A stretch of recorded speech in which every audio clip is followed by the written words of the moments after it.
આજે આપણે છઠ્ઠા આવશ્યક વિશે સમજવું છે, જે પ્રત્યાખ્યાન આવશ્યક છે. થોડાક પ્રશ્નો પણ જોવાના છે. પ્રત્યાખ્યાન આવશ્યકની વાત કરીએ તો પ્રત્યાખ્યાન આવશ્યક ખાવું પીવું એની સાથે તો જોડાયેલું છે જ, અને આપણે પચખાંડના અર્થ, એના વિભાગ, એ બધું સમજવાનો પણ પ્રયત્ન કરીશું. પણ મુખ્ય વાત એ છે કે પ્રત્યાખ્યાનને જ્યારે આવશ્યકનો દરજ્જો મળે છે ત્યારે માત્ર કંઈ તપના પચખાંડ સાથે જ જોડાતું નથી. એ સિવાય બીજી અનેક વાતો સંકળાય છે. મૂળ વિધિમાં પ્રત્યાખ્યાનનો અર્થ થતો હતો હવે પછી પાપમાં નહીં જવાનો સંકલ્પ, હવે પછી ગુણમાં પ્રવૃત્તિ કરવાનો સંકલ્પ. કોઈ પણ સાધના ત્યારે પરિપૂર્ણ બને કે જ્યારે હું મારા ભૂતકાળની આલોચના પણ કરું, વર્તમાનનું વિરમણ પણ કરું, તો એની સાથે હું મારા ભવિષ્યને સુરક્ષિત કરું સંકલ્પો દ્વારા. એ સિવાય સાધના અપરિપૂર્ણ રહે. નહીં તો અકરણ નિયમ ન થાય, ફરી એ પાપ કરવાનું. તો પ્રત્યાખ્યાન સંકલ્પ સ્વરૂપે હતું, અને એ સંકલ્પ સ્વરૂપે હોવાથી એમાં હવે પછીનું મારું જીવન કેવું હશે, નેક્સ્ટ 12 કલાક, 24 કલાક, 15 દિવસ, મહિનો, 4 મહિના કે વર્ષ કે પછી આખી જિંદગી, એ મારી કેવી હશે એ એમાં નક્કી કરવામાં આવતું. તો આ એની મૂળ વિભાવના હતી. અત્યારે એને સવારે નવકારશી વગેરે પચખાણ સાથે અને સાંજે પણહાર વગેરે પચખાણ સાથે જોડવામાં આવ્યું છે. મનાઈ નથી, અને એ પચખાણ તો કરવાનું જ છે, તો કરવું જ જોઈએ. અને એ પચખાણની આપણી ઝીણી ઝીણી જે તકેદારીઓ છે, ક્યારે ચોવિયાર લેવાય, ક્યારે ધારણા અભિગ્રહ લેવાય વગેરે, એ બધી તકેદારી પણ એકદમ વાજબી છે. પણ મૂળ પ્રત્યાખ્યાન આવશ્યકમાં યાદ રાખવાનું છે કે મારે શું કરવાનું છે? સંકલ્પ, કે હવે પછીનું મારું જીવન કેવું હશે. તો સંકલ્પ કેટલા પ્રકારના કરવાના હોય છે એનું શાસ્ત્ર આ રીતે માર્ગદર્શન આપે છે કે સંકલ્પ કરવાના હોય છે કુલ મળીને 10, જે યાદ રાખવા બહુ સહેલા છે. 10 સંકલ્પમાં પહેલા 6 સંકલ્પ એ તો તમે 1 મિનિટમાં યાદ રાખી શકશો. મન, વચન અને કાયા, એની અશુભ પ્રવૃત્તિનો નિરોધનો સંકલ્પ અને શુભ પ્રવૃત્તિમાં પ્રવૃત્તિનો સંકલ્પ, આ રીતે 6 સંકલ્પ કરવાના થાય છે. સંકલ્પ માત્ર બોલી નથી જવાના, યાદ કરવાનું છે કે એવી કઈ કઈ અશુભ પ્રવૃત્તિ છે જેનાથી વિરામ પામવો મારા માટે શક્ય છે, અને એવી કઈ કઈ અશુભ પ્રવૃત્તિ છે કે જે મારા માટે અનિવાર્ય છે, હું એનાથી વિરામ નહીં પામી શકું, પણ એમાં હું મારા ભાવને બદલી શકું છું. શ્રાવક માટે એમ કહેવાયું છે કે શ્રાવકના જીવનમાં કોઈ પાપની પ્રવૃત્તિ વારંવાર હોઈ શકે છે. એકનું એક પાપ એને વારંવાર કરવું પડે બની શકે છે, પણ એ પાપ કરતી વખતે જે આશય હતો એ આશય રિપીટ ન થવો જોઈએ. એનો આશય ધીમે ધીમે વધુ ને વધુ વિશુદ્ધ બનવો જોઈએ. પાપ કરતી વખતે પણ પશ્ચાતાપ રહેવો જોઈએ, અને એ પાપ કરતી વખતે રાચી માચીને કરવાની બુદ્ધિ ન રહેવી જોઈએ. બરાબર છે? આપણે વંદિતતામાં બોલીએ છીએ કે સંમત જીવો જય વિહુ પાવમ સમાયરે કિંચી અપ્પોસી હોય બંધુ. અહીં સુધી તો બરાબર છે કે સમ્યક દૃષ્ટિ જીવ એ પાપ કરે, પાપની પ્રવૃત્તિ કરે, તો પણ એને અલ્પકર્મ બંધ થાય છે. અલ્પકર્મ બંધ કેમ થાય છે? જેણ ન નિર્ધન ધસમ કુણય, એનો આત્મ પરિણામ એ નિર્ધ્વંસ નથી હોતો માટે. હવે આત્મ પરિણામ નિર્ધ્વંસ નથી હોતો એટલે તો ધ્વંસનો અર્થ સમજજો. ધ્વંસનો અર્થ થાય છે આત્મગુણોનો વિનાશ કરનારી તીવ્ર પાપ સંજ્ઞા, એ ધ્વંસ છે. એવી મારી પાપ બુદ્ધિ કે જે મારા આત્મગુણોનો ધ્વંસ કરે. તો આવી પાપ બુદ્ધિ કઈ કહેવાય? કે જે પાપ જીવનમાં અનિવાર્ય ન હોય, તમારા માટે જરૂરી ન હોય, એ પાપ પણ કરવાનું તમને મન થાય તો સમજવું એ ધ્વંસ બુદ્ધિ થઈ. નિર્ધ્વંસનો અર્થ થાય છે કે હું એ જ પાપ કરીશ કે જે મારી મજબૂરીના છે, જે મારા માટે જરૂરી બની ગયા છે, જેના વગર મને ચાલતું જ નથી. આ એક અર્થ. અને બીજું કે જે પાપ કરવા જ પડે એમ હોય એ કરતી વખતે પણ અંદરનો અલગાવ રહેવો જોઈએ. અકરણ નિયમ એમ નથી કહેતું કે તમે તમામ પાપ છોડી દો. અકરણ નિયમ એટલું સમજાવે છે કે પાપ કરતી વખતે પાપનો પરિણામ છોડી દો. મારે નથી કરવું એ બુદ્ધિ અખંડ રાખે, કરવું પડે છે એ બુદ્ધિ જાળવેલી હોવી જોઈએ. તો ભાગ્યશાળી. પાપ કરવાનું કાં તો બંધ થઈ જાય અથવા તો પાપ કરતી વખતે અલગાવ આવી જાય. જો આવું બને તો સમજવું કે નિર્ધ્વંસ પરિણામ ગયા, નિર્ધ્વંસ પરિણામ નીકળી ગયા અને શું બચ્યું? સશુક પરિણામ. સશુક આવો પરિણામ કહેવાય છે. SASHUKA સશુક પરિણામ. તો શુકનો શું અર્થ થાય છે? પાપ કરતી વખતે પણ આ પાપ મારે નથી કરવાનું એવી બુદ્ધિ. અને આવી બુદ્ધિ એક જ રીતે થઈ શકે છે, તમારા સંકલ્પના બળે. કેમ કે અનાદિનો પાપનો લગાવ છે. ગણિત સમજજો, અનાદિ પાપનો લગાવ છે. એટલે જ્યારે જ્યારે પાપ કરવાનું થાય છે ને ત્યારે જીવને અંદરથી એક મજા આવે છે, એને જોડાઈ જવાનું મન થાય છે. તમે બાળકને જોજો, વિડીયો ગેમ બે જાતની આપો. એક વિડીયો ગેમમાં એને કોઈક બુદ્ધિ ચલાવવાની છે, ગાડી દોડાવવાની છે, કંઈક સેટ કરવાનું છે, એક વિડીયો ગેમ છે.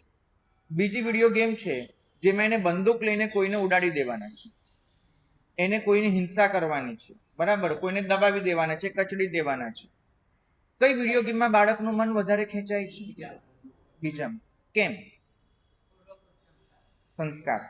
અને આ સંસ્કાર છે ક્યારે નાબૂદ થશે? તમારા સંકલ્પ. કારણ કે પાપ કરતી વખતે મને રસ કેમ પેદા થાય છે? આ પ્રશ્ન જ નથી. અનાદિના સંસ્કાર તમને રસ પેદા કરવાના જ, કેમ કે તમે અનંત ભવોથી અનંત વસ્તુ કરીને આવ્યા છો. તો એક બાળકની જાણ બહાર એના સંસ્કારો કામ કરી દેતા હોય છે, તમને કરવાના. તો તમે એ બુદ્ધિ કેવી રીતે કાઢી શકો? સંકલ્પના બળે કાઢી શકો. પ્રત્યાખ્યાન આવશ્યક તમારા પરિણામ પર કામ કરે છે.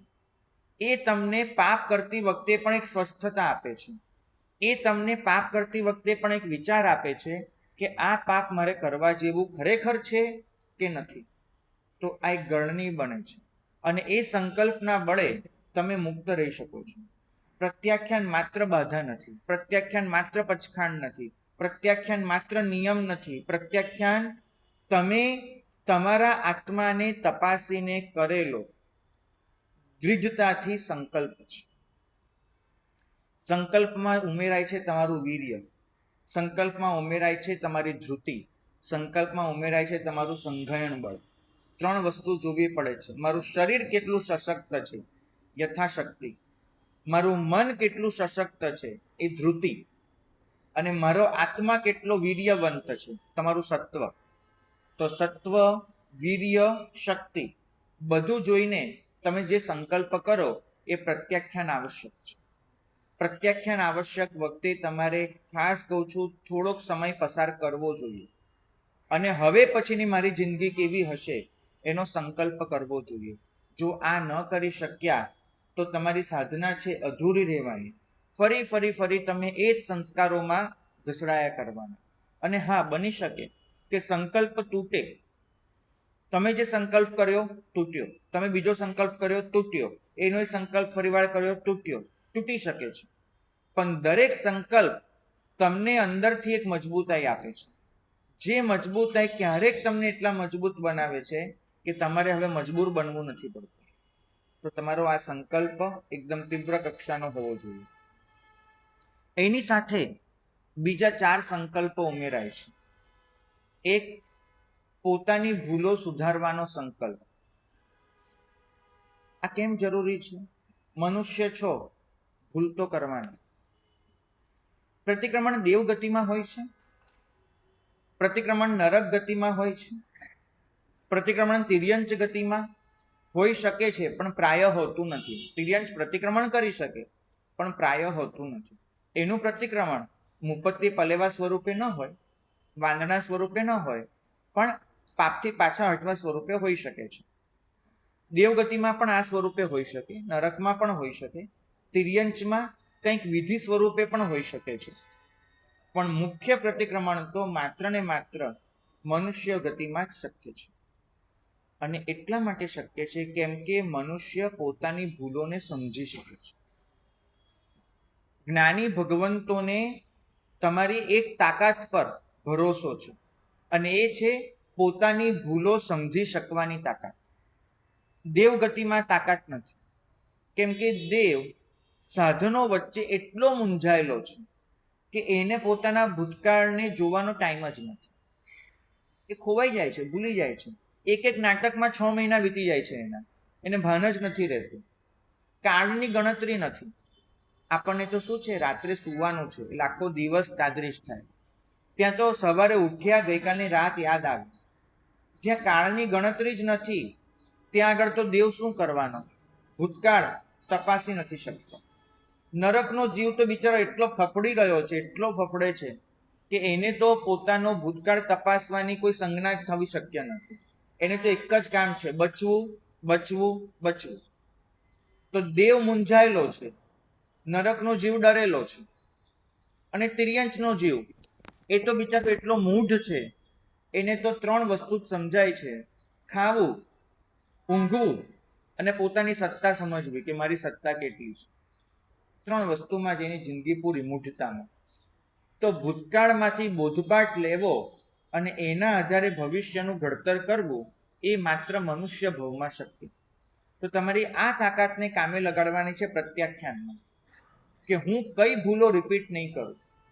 આ જે સંકલ્પો થાય છે, મને લાગે છે કે આધ્યાત્મિક રીતે તો જવા દો, માનસ શાસ્ત્રની રીતે પણ આવશ્યક ક્રિયા એક પરિપૂર્ણ ક્રિયા છે.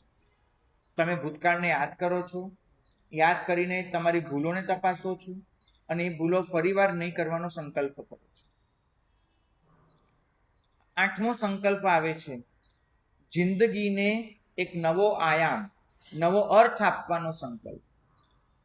કેમ કે તમારી પાસે વર્ષો લિમિટેડ છે, બહુ જ લિમિટેડ. ભાગ્યશાળી. મને ઘણી વાર એવું થાય છે કે 84 લાખ પૂર્વનું આયુષ્ય હોત તો હું શુંનું શું કરી નાખત. બરાબર છે, પણ છે આપણી પાસે નથી. અને તમારામાંથી એવા ઘણા લોકો મારી સામે એવા બેઠા છે, મેં કહ્યું તું એમ, જેટલા પાછળ ગયા છે એટલા હવે આગળ નથી વર્ષો. બરાબર. એવા સંજોગોમાં આપણી પાસે હવે જે સિલકમાં બચ્યા છે એને ખૂબ સાવચેતીથી વાપરવાની જરૂર છે.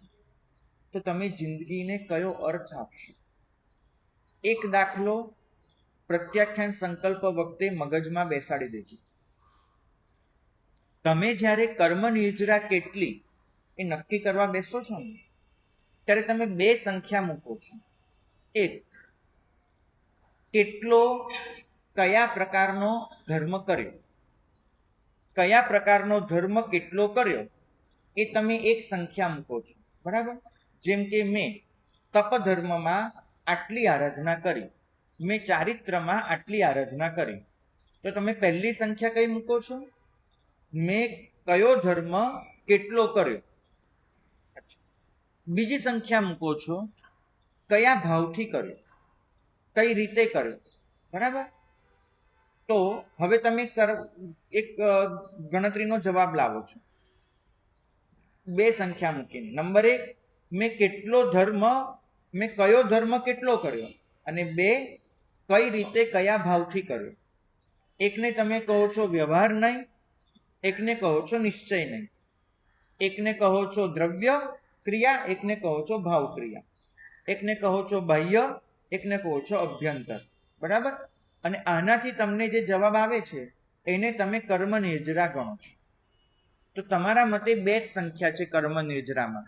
1, ધર્મ કેટલો કર્યો, કયા પ્રકારનો કર્યો. 2, કઈ રીતે કયા ભાવથી કર્યો. અને જે જવાબ આવે અને તમે કર્મ નિજરા ગણો છો. જ્ઞાની ભગવંતો કહે છે કર્મ નિજરાને વાસ્તવિક રીતે ગણવા માટે હજુ એક ત્રીજી સંખ્યા મૂકવી પડે. ત્રીજી સંખ્યા મૂકવી પડે અને એ કઈ છે? કયા સંજોગોમાં ધર્મ કર્યો, કયો ધર્મ કયા ભાવથી કર્યો એની સાથે ઉમેરવાનું છે કયા સંજોગોમાં કર્યો. કર્મ નિજરા એના પર બહુ ડિપેન્ડ કરે છે. તમે વિચારો, દાદા આદિનાથ એમનો કોઈ સાધુ 84 લાખ પૂર્વનું ચારિત્ર પાડે છે, જશે ક્યાં? સર્વાર્થ સિદ્ધમાં, બરાબર, અનુત્તર વિમાન. પ્રભુ વીરના સાધુ 12 મહિનાનું ચારિત્ર પાડે છે, જશે ક્યાં? એ જ સર્વાર્થ સિદ્ધમાં. હવે મને તમે કહો કે 84 લાખ પૂર્વનું આયુષ્ય દીક્ષા પર્યાયમાં પસાર કરી અને જે જીવ સર્વાર્થ સિદ્ધમાં પહોંચ્યો છે અને જે જીવ માત્ર 12 મહિનાની આરાધનાથી પહોંચ્યો છે, બંનેના સર્વાર્થ સિદ્ધમાં કોઈ ફરક પડ્યો? કોઈ ફરક પડે છે? કેમ નથી પડતો? કેમ નહીં? 84 લાખ પૂર્વની સાધના અને 9 મહિનાની સાધના બંને એક સરખા મોક્ષમાં કેમ પહોંચાડે છે? કારણ છે કયા સંજોગોમાં ધર્મ કરવો. દાદા આદિનાથના વખતમાં ધર્મ કરવો જેટલો સહેલો હતો, જેટલો સહેલો, એટલો જ મહાવીર સ્વામીના વખતમાં અઘરો, અને મહાવીર સ્વામીના વખતમાં જેટલો સહેલો હતો એટલો જ મારા ને તમારા વખતમાં કરવો અઘરો. તો યાદ રાખજો, આપણી સામે કાળનો પડકાર બહુ મોટો છે. અમારા ગુરુ ભગવંત કહેતા હતા કે અમે જ્યારે દીક્ષા લીધી ને ત્યારે 2 વસ્તુ ખાલી છોડવાની હતી, શિરોન સુખડી, બસ એટલું છોડવાનું હતું. આજે ધારો કે કોઈ બાળક દીક્ષા લે છે, એને કેટલી વસ્તુ છોડવાની છે ખબર છે?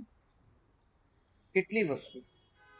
મોબાઈલથી શરૂ કરીને તમે ચાલુ કરો, એને સંસારના કેટલા આકર્ષણનો ત્યાગ કરવાનો છે, જે આજથી 50 વર્ષ પહેલા દીક્ષા લેનારે નહોતો કરવાનો. દીક્ષા લેવી અઘરી થઈ કે નથી થઈ? આ જમાનામાં ચારિત્ર પાડવું પણ અઘરું થયું કે નથી થયું?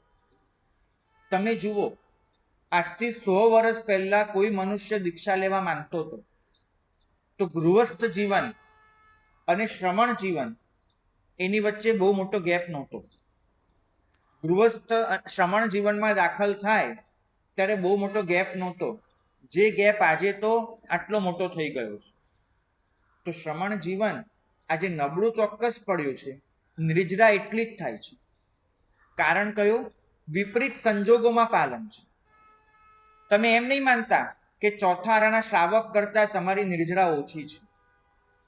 જો તમે તમારી શક્તિ પૂરેપૂરી લગાડી દો છો તો વિપરીત સંજોગોમાં પાલન કરતા હોવાના લીધે તમારી એ જ નિર્જરા થાય છે કે જે ચોથા આરામાં થતી હતી. કારણ તમે કયા સંજોગોમાં પાડી રહ્યા છો? વિપરીત સંજોગોમાં. તો પ્રત્યાખ્યાન આવશ્યકમાં તમારે એ વિચારવાનું છે કે મારી સામે પડકારો કયા છે અને એ પડકારો એમાં હું શું પાડી શકું એમ છું. જો તમે આ સંકલ્પ કર્યો ને તો તમારી જિંદગીને, બાકી રહેલા વર્ષોને એક નવો અર્થ આપી શકશો. ભાગ્યશાળી તમે નબળા નથી, કાળ નબળો છે અને એ કાળની નબળાઈએ તમને નબળા પુરવાર કર્યા છે. તો તમારે એની સામે ઝઝૂમીને તમારી તાકાત દેખાડવાની છે અને એ તાકાત દેખાડીને તમારે એ નિર્જરા સાધી બતાડવાની છે કે જે ચોથા આરાના શ્રાવકો કરતા હતા. ધર્મ કરવો સહેલો હતો ત્યારે તે લોકોએ કરી બતાડ્યું. આપણે તો કયા કાળમાં જન્મ્યા? ધર્મ કરવો અઘરો છે અને એ અઘરા કાળમાં આપણે એ કરી બતાડવાનું છે જે લોકોએ કરી બતાડ્યું. તો આ તમે શેનાથી કરી શકશો? સંકલ્પના બળે. 9, આત્મકલ્યાણના માર્ગ પર ચાલવાનો સંકલ્પ. બધા સંકલ્પ કોઈક રીતે જુદા છે, કોઈક રીતે એકબીજામાં ગૂંથાયેલા છે. માર્ગ હું નહીં ચૂકું. મારી સામે માર્ગ એક જ હશે, આત્મકલ્યાણનો. કોઈ પણ સંજોગોમાં મારે પસંદગી કરવાની થાય તો હું પસંદગી આત્મકલ્યાણની જ કરીશ. તમે આ સંકલ્પ કરો ને ત્યારે એક વસ્તુ સમજજો કે મનુષ્ય હંમેશા મૂંઝાતો રહ્યો છે, ભૌતિક કે આત્મિક મૂંઝાતો રહ્યો છે. ભરત મહારાજાને યાદ કરજો, મૂંઝવણ થઈ, ચક્ર ઉત્પન્ન થયું છે. જે પોતાનું એક સ્વપ્ન છે 6 ખંડની સિદ્ધિનું, ચક્રવર્તીપણાનું, અને એના માટે ચક્ર ઉત્પન્ન થયું છે. ચક્ર ઉત્પન્ન થવાનો મતલબ છે અધિષ્ઠાયક દેવોએ આપવાની તૈયારી કરી છે, અને અધિષ્ઠાયક દેવો જો નારાજ થાય તો ચક્રને પાછું સંભરી શકે, એ લઈ જઈ શકે. દેવો આપવા બેઠા છે, બરાબર. અને બીજી તરફ કયા સમાચાર આવ્યા? પ્રભુના કેવળ જ્ઞાનના. અને ભરતને વિચાર આવ્યો, અહીંયા જવું કે અહીંયા જવું? ચક્ર અહીંથી જઈ શકે છે, પ્રભુનું કેવળ જ્ઞાન નથી જવાનું. પોતાના મંત્રીઓને મોકલીને પ્રભુના કેવળ જ્ઞાનની ઉજવણી કરી શકાય છે, કરાવી શકાય છે. હું આ કામ પતાવી દઉં. ઘણીવાર આપણે ત્યાં કોઈ પ્રસંગમાં લાભાર્થીઓ હોય ને, એમ કહે કે મારાથી આવવું શક્ય નથી, મારા વતી કોઈ કરી લેશે, પૈસા મોકલી દઈશ, ચિંતા નહીં, મારા વતી કોઈ કરી દેશે. તો ભરત આવું કરી શકતા? પ્રશ્ન શેનો થાય? હું તમને પૂછું કે તમારે પસંદગી કરવાની હોય કેવળ જ્ઞાન કે ચક્ર, તમે શેની પસંદગી કરો? કેવળ જ્ઞાનની. ઓકે, માન્યું. પણ તમે આટલી મૂંઝવણ અનુભવો પસંદગી કરવામાં? કેટલી સરળતાથી તમે જવાબ આપી દીધો કેવળ જ્ઞાન, બહુ સરસ, મને ગમ્યું. તો ભરતને કેમ થઈ? કેમ કે તમે ભરતની જગ્યાએ હોત તમને પણ. મનુષ્ય હંમેશા પસંદગી કરવામાં મૂંઝાતો રહ્યો છે, આત્મકલ્યાણ કે ભૌતિક કલ્યાણ. અને જ્યારે બંને એની સામે એક સાથે વિકલ્પો આવ્યા છે, ત્યારે એને મૂંઝવણ અનુભવી છે, અને મૂંઝવણમાં ઘણી વખત ખોટો નિર્ણય લીધો છે. તો તમારે સંકલ્પના બળે પોતાની એક તાકાત કેળવવાની છે કે કોઈ પણ સંજોગોમાં તમારી પસંદગી આત્મકલ્યાણ જ હોય. ભૌતિક કલ્યાણ મંજૂર છે, આત્મકલ્યાણના ભોગે નહીં. આ 9મો સંકલ્પ. અને 10મો, જેને ઐદમપર્યથી પરમાર્થ સંકલ્પ કહેવાય છે, હું પ્રભુની આજ્ઞાને પાળવાનો સંકલ્પ કરું છું. મારું સર્વસ્વ હશે, મારો શ્વાસ હશે શું? પ્રભુ આજ્ઞા. તો આ 10 સંકલ્પ એવા રૂમે પ્રત્યાખ્યાન દ્વારા વસાવી દેવાના કે આપણું આવશ્યક ક્રિયા એ આનાથી પરિપૂર્ણ બને. બુદ્ધિશાળી.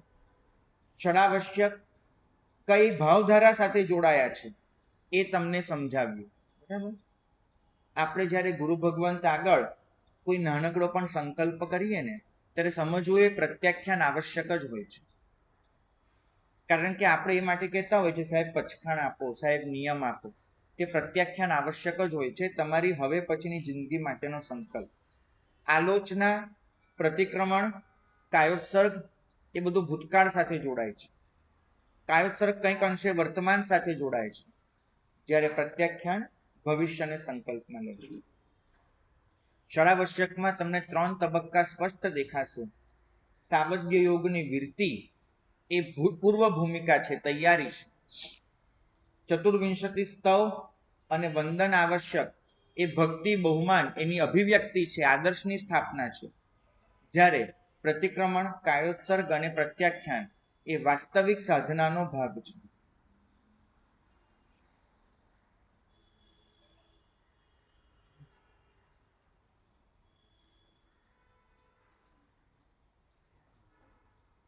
હવે મહત્વના કેટલાક પ્રશ્નો જે પૂછવામાં આવ્યા છે એ અહીંથી બરગામથી આવેલા છે, પૂછું અને જવાબ આપું એ પહેલા આવતીકાલથી આપણે હવે વિધિને સમજવાનો પ્રયત્ન કરીશું. ભાવનાઓને સમજી ભાવના સાથે વિધિને જોડીશું. એ પહેલા કોઈને કંઈ પ્રશ્ન હોય અત્યાર સુધી જે સમજાવ્યું હતું એમાં, તે પૂછી શકે છે. હાથ ઊંચો કરજો, દરેકને ચાન્સ મળશે.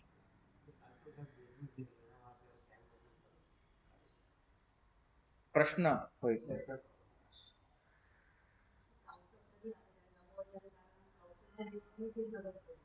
બિલકુલ. બેનનો પ્રશ્ન છે કે નમો અરિહંતાણમ કૌશકમાં બોલવાનું કે પ્રગટ બોલવાનું? બેન, આનો જવાબ આ રીતે પરંપરાથી અને શાસ્ત્ર પાઠોથી અપાતો રહ્યો છે કે આપણે જ્યારે કૌશકમાં હોઈએ ત્યારે નમો અરિહંતાણમ માનસિક વ્યાપાર નથી રાખવાનો, એને વાચિક વ્યાપાર બનાવવાનો છે. બરાબર. તો વાચિક વ્યાપાર બનાવવા માટે આપણે મુપત્તિ મોઢા આગળ લઈ જવી પડે, તો જ તમે નમો અરિહંતાણમ બોલી શકો. તો બીજું બધું અંગ સ્થિર રાખવાનું છે. માત્ર જે હાથમાં આપણે મુપત્તિ પકડેલી છે, એટલે કે જમણો હાથ, એને મોઢા આગળ લઈ જઈ નમો અરિહંતાણમ બોલી અને પછી કાવસગની પૂર્ણતા કરવાની છે. આવી રીતે. પણ એ નમો અરિહંતાણમ એટલું જ બોલવાનું છે જેથી આજુબાજુના કોઈને તમારા દ્વારા અંતરાય ન થાય. પણ જો તમે ગુરુ ભગવંત આગળ એકલા ક્રિયા કરતા હો કે 2-3 જણ કરતા હો, તો એ સંજોગોમાં નમો અરિહંતાણમ એ ગુરુ ભગવંતને સંભળાય તે રીતે બોલવાનું વિધાન છે. તો નમો અરિહંતાણમ એ માત્ર માનસિક વ્યાપાર નથી, એ વાચિક વ્યાપાર છે. એની સાથે કાયિક વ્યાપાર પણ જોડાયેલો છે. ક્યાંય એવું નથી લખ્યું કે હું ખાલી નમો અરિહંતાણમનું સ્મરણ કરીશ અને કાયોત્સર્ગ પાડી લઈશ. ત્યાં એમ છે કે નમો અરિહંતાણમ ઉચ્ચારણ કરીશ અને કાયોત્સર્ગ પાડીશ. કોઈને કઈ પ્રશ્ન? બોલો ભાગ્યશાળીનો પ્રશ્ન છે કે એકાસનાનું પચખાણ નૌકારસીથી થાય કે ન થાય. તો અત્યારે 2 પરંપરા છે. એક પરંપરા એવું માને છે કે પચખાણ ભાષ્યમાં નૌકારસીથી એકાસનું કરવાની છૂટ આપેલી છે, માટે નૌકારસીથી એકાસનું થઈ શકે એવું એ પરંપરા માને છે. એ પરંપરા તપાગચ્છમાં જ છે અને એક તિથિ પક્ષમાં પણ છે, 2 તિથિમાં પણ છે, જે આવું માને છે. એની સામે એક પરંપરા જે સદીઓથી પ્રચલિત છે એ એવું માને છે કે એકાસના આંબિલ વગેરે પ્રત્યાખ્યાન એ નૌકારસીથી થઈ શકતા નથી, એ પૂરસીથી કરવા જોઈએ. કેમ કે જો તમે આહારનો આટલો ત્યાગ કરી રહ્યા છો તો એની સાથે તમારે પાનનો એટલે પાણીનો પણ એટલો ત્યાગ ઓછામાં ઓછો કરવો જોઈએ. એવી આ બીજી પરંપરા પ્રચલિત છે. જો માત્ર પચખાણ ભાષ્ય જેવા શાસ્ત્રીય સંદર્ભોને જ લક્ષ્યમાં લઈએ, માત્ર શાસ્ત્રીય સંદર્ભોને, તો નૌકારસીથી એકાસનું આંબિલ વગેરે કરી શકાય છે, માત્ર શાસ્ત્રને જોઈએ તો. પણ શાસ્ત્ર સાથે પરંપરા પણ એક બળવાન વસ્તુ છે. અને જે સમુદાયો અત્યારે નૌકારસીથી આ બધા પચખાણ કરવાની છૂટ આપે છે, એ સમુદાયમાં પણ આજથી 50, 60, 80, 100 વર્ષ પહેલા આવી રીતે કરવાનું કોઈ પ્રચલન નહોતું. એ નવું ઉમેરાયેલું છે, નવી એક પરંપરા શરૂ થઈ છે. તો અમે પોતે એ સમુદાયમાં જોડાયેલા છીએ કે જે સમુદાય પરંપરાને દૃઢપણે માને છે. તો અમે તો એમ જ કહીશું કે નૌકારસીથી એકાસનું આંબિલ વગેરે પચખાણ કરી શકાતા નથી. પણ ધારો કે અન્ય સમુદાય નૌકારસીથી આ પચખાણ કરવાનું સ્વીકારે છે, તો અમે એમાં વિરોધ પણ નથી કરતા. માત્ર અમે એમ કહીએ છીએ કે અમારો મતભેદ ઊભો છે, અને જો કોઈ શ્રાવક એવી રીતે અમારી પાસે પચખાણ લેવા આવે કે સાહેબ નૌકારસીથી એકાસનાનું પચખાણ આપો, તો અમે એને એમ કહીએ કે આ તમારી સામાચારી છે, તમારી સામાચારીથી અમે પચખાણ આપી રહ્યા છીએ, અમારી સામાચારીમાં આવું થઈ શકતું નથી. એ રીતે કહી અને અમે પચખાણ આપતા હોઈએ છીએ. તો અત્યારે તમારે એક જ વસ્તુ જોવાની, આનો જવાબ તમે મને પૂછ્યો તો જુદો હોત, અહીંયા કદાચ બીજા સમુદાયના મહાત્મા હોત, એમને આ પ્રશ્ન પૂછ્યો હોત તો એમનો જવાબ જુદો હોત. તો અમારા સમુદાયમાં આની મનાઈ છે, બીજા અનેક સમુદાયમાં પણ મનાઈ છે, અનેક સમુદાયમાં ચાલુ પણ છે. તમે જે સમુદાયને સ્વીકારતા હો, તમે જે ગુરુ પરંપરાને આદર આપતા હો, એ ગુરુ પરંપરા જે કહે એ પ્રમાણે તમારે કરવું જોઈએ. આ એક સીધું સત્ય છે. તમારે કોનું માનવાનું? તમારા ગુરુનું. તમારા ગુરુ તમને કહે છે કે નૌકારસીથી એકાસનું કરી શકાય, તો તમારે એ કરવાનું. તમારા ગુરુ તમને એમ કહે છે કે નૌકારસીથી એકાસનું ન કરી શકાય, તો તમારે એ કરવાનું. પરંતુ બંને જણાએ એકબીજાને ખોટા કહેવાની જરૂર નથી. દરેક જણ પોતે જે અર્થઘટન સમજ્યા છે અને પોતાને જે પરંપરા ઉચિત લાગી છે તે પ્રમાણે કરી રહ્યું છે. હવે એક બેનો વારાફર બેનો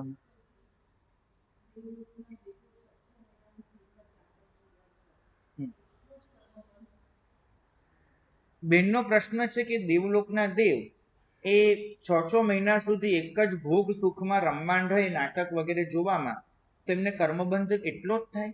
તો એવું નથી હોતું, કેમ કે પરિણામ તો એ 6 મહિનામાં પણ ઉપર નીચે થયા કરે. એટલે કર્મબંધ તો બદલાયા કરે એમનો, તો પણ સામાન્ય રીતે ભોગ સુખમાં રમમાણતા હોવાના લીધે અશુભ કર્મ બંધ ચાલુ હોય, તીવ્રતામાં વધઘટ થયા. હમ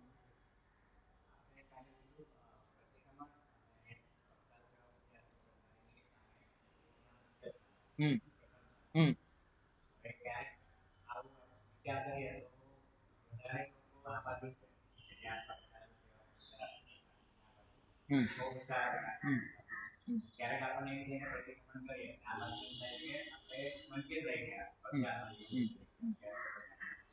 ભાગ્યશાળીનો પ્રશ્ન છે કે પૂજા નથી કરતા તો વંચિત રહી ગયા એવી એક પરિણતિ થાય છે. સામે પ્રતિક્રમણ નથી કરતા તો યુસ્ટ થઈ ગયા છે, ટેવાઈ ગયા છે, એવો કોઈ વિશેષ અફસોસ નથી થતો. પૂજા ન કરી હોય તો દિવસ આખો કઈ આમ અધૂરું અધૂરું લાગે, પ્રતિક્રમણ ન કર્યું હોય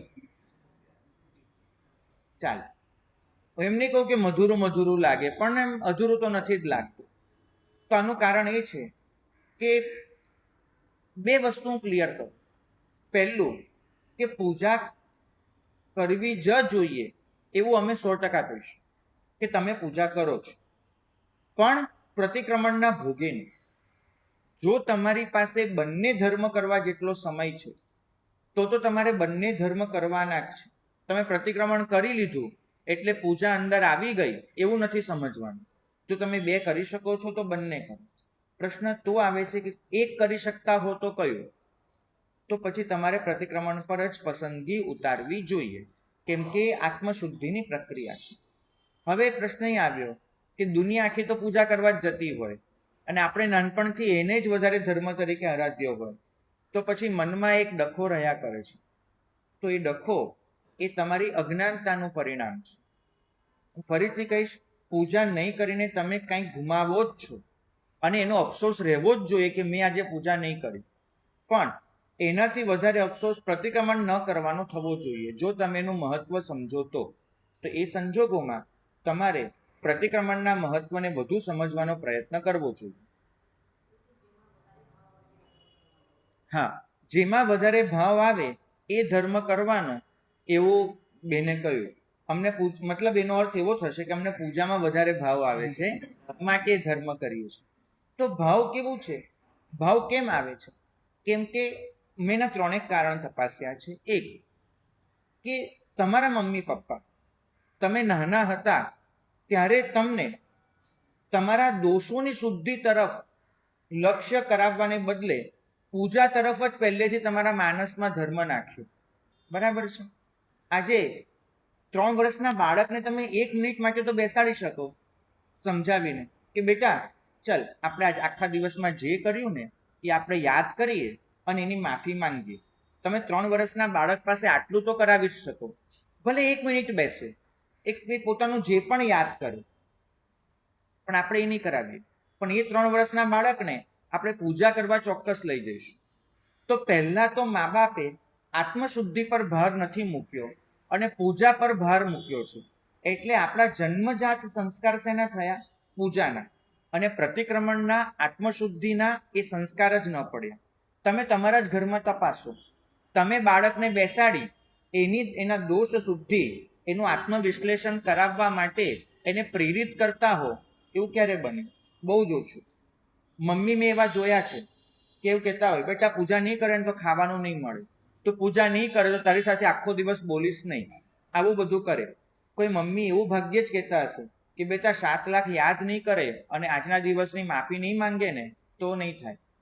તો એ તો ભાર મુકાવે. બીજી વાત, પ્રતિક્રમણ છે એમાં નિવૃત્તિ ક્રિયા છે. તમારે શાંત થઈને બેસવાનું છે. બરાબર? જ્યારે પૂજામાં શું છે? નાચવાનું છે, કૂદવાનું છે, પ્રભુને આંગી કરવાની છે. તો પૂજામાં તમારી ઇન્દ્રિયોને રસ પડે છે. ખાસ હું જ્યારે સંગીત સાંભળું, શ્રવણ ગાઉં, મને સંગીત ગમે છે, મને જે રંગો જોવા ગમે છે, હું પ્રભુને ફૂલની આંગી કરું છું. મારી આંખનો રસ પોષાય છે, મારા કાનનો રસ પોષાય છે, મારી ઇન્દ્રિયો, મને નાચવું કૂદવું ગમે છે, મારી ઇન્દ્રિયોનો રસ પોષાય છે. તો પૂજામાં રસ પડે. પ્રતિક્રમણમાં નાચવાનું આવે, કૂદવાનું આવે, સંગીત આવે, કાંઈ જ ન આવે. તો મારી ઇન્દ્રિયોને રસ પડે એવી સામગ્રી પ્રતિક્રમણમાં ઓછી છે. એટલે ધર્મમાં ભાવ આવે છે ને બહુ સૂક્ષ્મતાથી જોજો કે ભાવ મેં પૂજા કરી એનો છે કે મને ગમતું કર્યું એનો છે. ખાસ તમે જોજો કયો ધર્મ તમે પસંદ કરો છો. આ બીજું કારણ. અને ત્રીજું કારણ, પ્રતિક્રમણ નિર્જરાની ક્રિયા છે.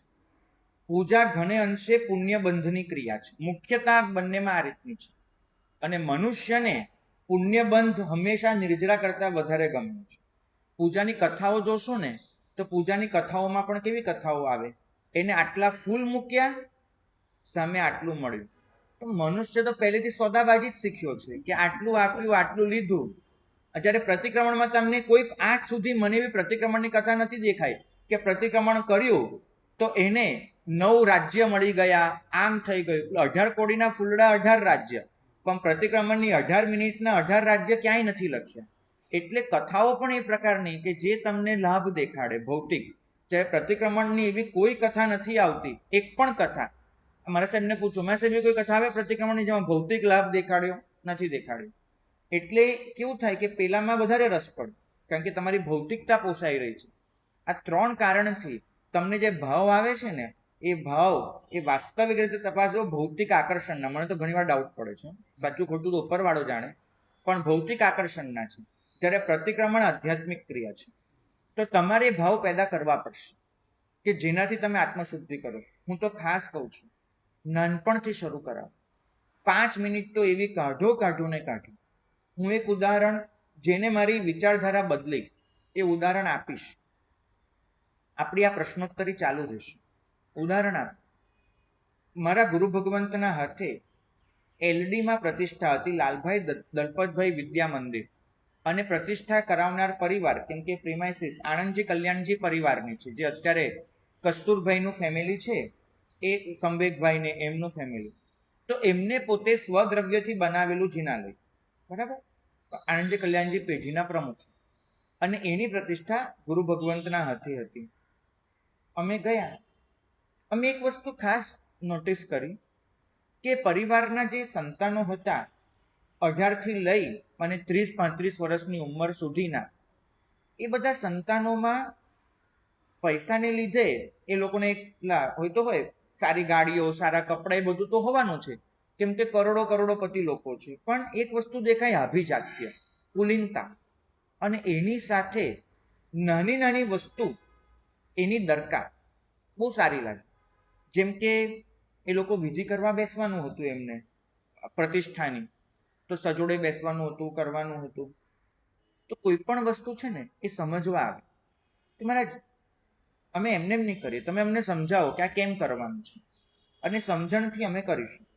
બહુ ભાવથી કરે, પણ સમજણ મેળવી. અને એમના વ્યવહારમાં એક સંસ્કારિતા દેખાતી હતી. તો મને અત્યાર સુધી છે ને મનમાં તે ઘડી સુધી એવો એક ભાવ હતો કે જ્યાં પૈસો છે ને ત્યાં દૂષણ છે, એવું મનમાં હતું. પણ એમને જોઈને મને માન્યતામાં થોડોક ફરક કરવાનું મન થયું કે આવું નથી હોતું કે દરેક જગ્યાએ પૈસો હોય તો દૂષણ હોય. તો પછી એક દિવસ અમે એમના મા બાપોને પૂછ્યું કે આટલો પૈસો છે, એમ ફેંક્યા જ કરે ને તો પણ પૂરો ન થાય એટલો પૈસો છે, છતાં આટલી સંસ્કારિતા કેવી રીતે જળવાયેલી છે? તો એ લોકોએ જે કહ્યું ને તે વસ્તુ બહુ વિચારનીય લાગી. એ કહે કે અમે લોકો આટલામાં બધા વ્યસ્ત હોઈએ, પણ 2 નિયમ અમે લોકોએ કર્યા છે. નંબર 1 કે સાંજનું જમણ એ સૌએ સાથે લેવાનું, ગમે તે થાય એ સાંજનું જમણ નક્કી સમયે સાથે લેવાનું. અને સાંજના જમણ લેતી વખતે એ 30-40 મિનિટ જે વીતશે એમાં કોઈએ મોબાઈલને અડકવાનું નહીં. અમારો પહેલો નિયમ આ છે. અને કોઈ પણ રીતે ઓફિસ, ધંધો, એની કોઈ જ વાત નહીં કરવાની. માત્ર પરિવારે પોતાની લાગણીઓની આપ-લે કરવાની, ચિંતા કરવાની, બીજાની જિંદગીમાં શું ચાલે છે એમાં રસ લેવાનો, અને એકબીજા સાથે પોતાની ભાવનાઓ વહેંચવાની, પોતાની વાત રજૂ કરવાની. એ કે અમારા 30-40 મિનિટ છે એ અમારા પરિવારનું બોન્ડિંગ બહુ મજબૂત બનાવી નાખે છે, બરાબર. ભૂલે ચૂકે પણ ત્યારે કોઈ મેસેજ ચેક નથી કરી શકાતો, કશું જ નથી કરી શકાતું. આ કડક નિયમ છે. દરેકે મોબાઈલ પોતાની રૂમમાં જ મૂકીને આવવાના હોય છે. તમારી પારિવારિક ભાવના બહુ સુધરી જ રહે છે આના લીધે. અને બીજું કે જમવાનું પૂરું થાય એ પછી અમારે બધાએ કમ્પલસરી 15 મિનિટ સાથે બેસવાનું, અને સાથે બેસીને શિવમસ્તુ સર્વ જગત એ બોલવાનું. અને એ બોલીને પછી અમે 15 મિનિટ અમારા વીતેલા દિવસને યાદ કરી. ગઈકાલે અમે લોકો બેઠા હતા અને આજે બેઠા તો એ દિવસ કેવો વીત્યો એ યાદ કરીએ. કોઈકને એમાં કંઈક કહેવા જેવું લાગે તો કહે પણ ખરા, કંઈક સારું સાંભળ્યું હોય તો રજૂ પણ કરે, અને ધીમે ધીમે ક્યાં મારી ભૂલ હતી, ક્યાં સુધારી શકતો હતો, અથવા તો વડીલોને લાગ્યું હોય નાનાની કોઈ વાત બદલવા જેવી તો એ ત્યાં કહી શકે, નાનાને લાગ્યું હોય કે વડીલે કંઈક બદલવા જેવું હતું એ કહી શકે. પણ એમ કરીને અમે અમારા જે દોષો હતા એને યાદ કરીને એ ફરીવાર જીવનમાં ન આવે એના માટે શું કરવું એ વિચાર કરીએ. અમારી રોજની આ 15 મિનિટની ધર્મસભા હોય છે. આના લીધે અમારા જીવનમાં ઘણો ફરક પડ્યો છે. મને લાગે છે કે એક રીતે આ પ્રતિક્રમણ તરફની જ પ્રક્રિયા છે. જો આવું આપણા દરેક પરિવારમાં થાય ને, માત્ર 15 મિનિટ પોતાનો વિચાર, 10 મિનિટ પોતાની વીતેલી જિંદગીનો વિચાર, તો ઘણું મોટું પરિણામ આવે. પ્રતિક્રમણ આપણને તક આપે છે કે આપણે વસ્તુ કરી શકીએ. તો મારે ખાસ કહેવું છે, પૂજા પર જેટલો ભાર મૂકો છો જરૂર મૂકો, પણ એની સાથે આવું નાનું તો નાનું પ્રતિક્રમણ ઘરમાં કરાવતા રહો, આગળ વધારતા રહો.